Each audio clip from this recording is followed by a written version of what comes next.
24-এর গণ অভ্যুত্থানে দেখিয়ে দিয়েছি বাঙালি জাতি জানে নৈতিকতা, আন্তরিকতা, ঐক্যের মাধ্যমে বাঙালি তার মুসলিম চেতনার মধ্য দিয়ে, আদর্শ দিয়ে কোনো স্বৈরাচারকে টিকে থাকতে এদেশে দেবে না।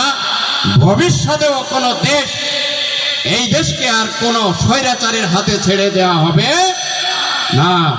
এদেশ কোরআনের দেশ, এদেশ 12 আউলিয়ার দেশ। আসুন আমরা এই দেশকে এই দেশের স্বাধীনতার সার্বভৌমত্বকে রক্ষা করব। এই বদ্ধপরিকর এই আশা আকাঙ্ক্ষা ব্যক্ত করে ভাষা শহীদদের যে প্রেরণা আপনার আমার মাঝে রেখে গেছে, যে চেতনা আমাদের মাঝে দিয়ে গেছে, আজকের রফিক বরকত জব্বর সালাম কি আমাদের মাঝ থেকে হারিয়ে গেছে?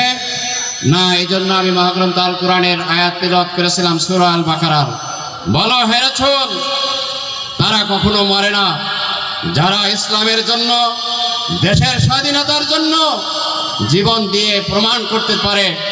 এই জন্য তো 1999 সালের 17 নভেম্বর ইউনেস্কো আন্তর্জাতিক মাতৃভাষাকে, আপনার আমার এই মায়ের ভাষাকে আন্তর্জাতিক মাতৃভাষা হিসাবে মর্যাদা দিয়েছে। ঠিক কিনা বলেন?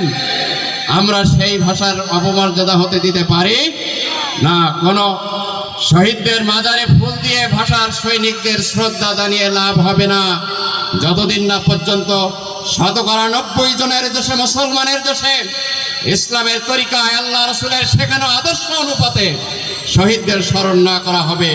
এজন্য আজকের আসুন এই সাংস্কৃতিক সন্ধ্যায় আমি আলোচনা দীর্ঘায়িত করে আপনাদের শিল্পীদের গান শোনা, অভিনয় দেখা থেকে মারুফ করব না। আল্লাহ তাআলা আমাদেরকে তৌফিক দান করুন।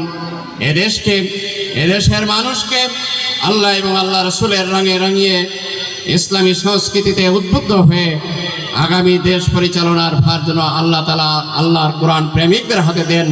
আমা তৌফিক ইল্লা বিল্লাহ। আসসালামু আলাইকুম ওয়া রাহমাতুল্লাহ।